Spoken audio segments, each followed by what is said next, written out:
വീട്ടിലെ കുഞ്ഞു ചോരക്കുഞ്ഞുങ്ങളുടെ രക്തമൊഴിക്കുന്ന കുഞ്ഞുങ്ങളോട് ആനുകൂല്യം കാണിക്കാനെങ്കിലും ഒരു കൃപ കാണിക്കാനെങ്കിലും ഈ ജൂത കല്യാണം നിർത്തിവെക്കാമായിരുന്നില്ലേ? 50,000 1,00,000 ആളെ വിളിച്ച് ബിരിയാണി തീറ്റിച്ച് മഞ്ഞ കല്യാണവും ചുവപ്പ് കല്യാണവും വെച്ച് ഭാര്യ മക്കളെ കൂട്ടിക്കൊണ്ടുപോയി തട്ടകത്തി സുഖിച്ച് ജപിക്കുമ്പോൾ ആ ഫലസ്തീനിലെ മക്കളൊന്നും ഓർക്കാമായിരുന്നില്ലേ? ഒരു 5-10 ആളെ കൊണ്ട് കല്യാണം നടത്താമായിരുന്നില്ലേ? നിങ്ങൾ കൊറോണന്റെ സമയത്ത് നടത്തിയതുമല്ലേ? നിങ്ങൾക്ക് എന്ത് താല്പര്യമാണ് ഫലസ്തീനോടുള്ളത്? ഞാൻ ചോദിക്കുന്നു. ഈ ഐക്യദാർഢ്യം പ്രഖ്യാപിച്ച് റോട്ടിലിറങ്ങി കൊലച്ചവരോട് ഞാൻ ചോദിക്കട്ടെ, നിങ്ങൾക്ക് എന്ത് താല്പര്യമാണ് അവരോടുള്ളത്?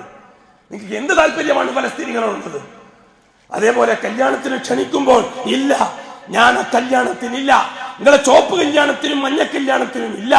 കോടികൾ ലോൺ എടുത്ത് ഹറാമിന്റെ ബിരിയാണിയും വെച്ച് പന്തല് കെട്ടി ആസ്വദിക്കുന്ന ആർഭാടത്തിന്റെ തോന്നിയവാസത്തിന്റെ ആണും പെണ്ണും ചെറുപ്പക്കാരനും ബാല്യക്കാരത്തിയും കുതിക്കുന്ന ഈ കല്യാണം എനിക്ക് പറ്റൂല. എന്റെ ഫലസ്തീനിലെ മക്കളും മരിച്ചു തീരുകയാണ്. ഖത്തീബിന് പറയാമായിരുന്നില്ലേ? പള്ളി കമ്മിറ്റി പ്രസിഡന്റിന് പറയാമായിരുന്നില്ലേ?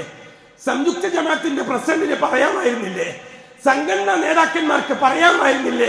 ഐക്യദാർഢ്യ സമ്മേളനത്തിൽ ഈ പാവപ്പെട്ട സാധാരണക്കാരന്റെ മനസ്സിനെ സ്വാധീനിക്കാൻ വേണ്ടി ഒരു കാലം പല്ലവികൾ പ്രസംഗിച്ച് വിടുമ്പോൾ ഇതൊന്ന് പറയാമായിരുന്നില്ലേ?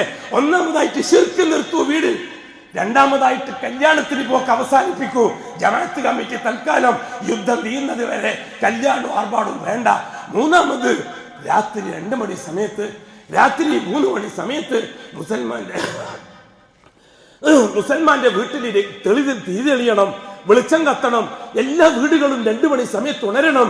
എന്നിട്ട് അയൽവക്കത്തുള്ള ഹിന്ദു മതസ്ഥൻ ചോദിക്കണം, ക്രിസ്തു മതസ്ഥൻ ചോദിക്കണം, എന്താണ് നിങ്ങളുടെ വീട്ടിൽ കുറെ ദിവസമായല്ലോ 2 മണിക്ക് എണീക്കുന്നു എല്ലാവരും? അതെ, യൻസിലുല്ലാഹു തബാറക വ തആല ഫിസ് സമാഇ ദുനിയ, ഒന്നാം ആകാശത്തിൽ എന്റെ റബ്ബ് ഒന്നാം ആകാശത്തിൽ ഇറങ്ങും രാത്രി 2 മണി സമയത്ത്. ഫലസ്തീനിലെ ചോര തുപ്പുന്ന മക്കളുടെ കാര്യത്തിൽ എൻ്റെ അള്ളാഹിനോട് ഞങ്ങൾ കരയുകയായിരുന്നു, ഞങ്ങളുടെ മക്കളും കരയുകയായിരുന്നു, ഞങ്ങളുടെ ഭാര്യ കരയുകയായിരുന്നു. പറയിപ്പിക്കായിരുന്നില്ലേ സമുദായമേ?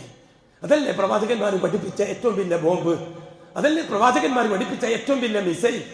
സാധിച്ചോ നമ്മളെ കൊണ്ട്? പള്ളി കമ്മിറ്റി പ്രസിഡന്റും സെക്രട്ടറിയും, ജമാഅത്ത് കമ്മിറ്റി പ്രസിഡന്റും സെക്രട്ടറിയും, സംഘടനാ കമ്മിറ്റി പ്രസിഡന്റും സെക്രട്ടറിയും 50,000 പേരടങ്ങുന്ന ആർഭാട കല്യാണത്തിൽ മുമ്പിലത്തെ സീറ്റ് ഇരുന്നിട്ട് ബിരിയാണി തിന്നില്ല, ഒരു ഉളുപ്പുമില്ലാതെ. മാപ്പാക്കട്ടെ അല്ലാഹു തആല ഈ സമുദായത്തിന്. ഈ നില തുടരുന്ന പക്ഷം രൂക്ഷമായ പ്രശ്നങ്ങൾ ഈ പുതിയ നൂറ്റാണ്ടിൽ വരാനാണ് സാധ്യത. മുസ്ലിം ഉമ്മത്ത് ഏറ്റവും പെട്ടെന്ന് ഉണർന്നില്ലെങ്കിൽ ഷഹാദത്തിലേക്ക്